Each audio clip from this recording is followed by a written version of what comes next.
જય શ્રી કૃષ્ણ, રસીલો સ્વાદમાં તમારું સ્વાગત છે। આજે આપણે દૂધ પાક બનાવવાના છે। એના માટે મેં 2 લીટર ગાયનું દૂધ લીધું છે। એને થોડું ગરમ કરી લઈશું। એક બાઉલના માપથી ચોખા લીધા છે, જે ધોઈ લીધા છે। આ ધોયેલા ચોખામાં 1 ચમચી ઘી એડ કરીશું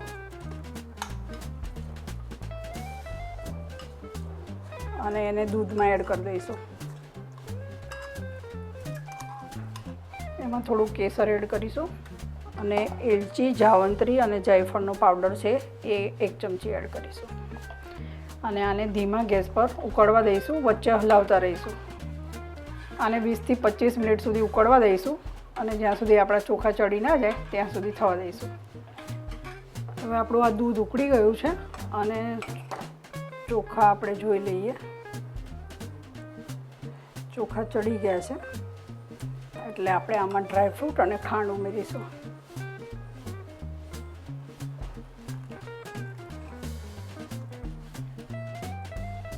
આ 2 લીટર દૂધ લીધું છે એટલે હું 1 લીટરમાં 4 ચમચી ખાંડ ઉમેરું છું। તમે તમારા ટેસ્ટ પ્રમાણે ખાંડ વધતી ઓછી કરી શકો છો।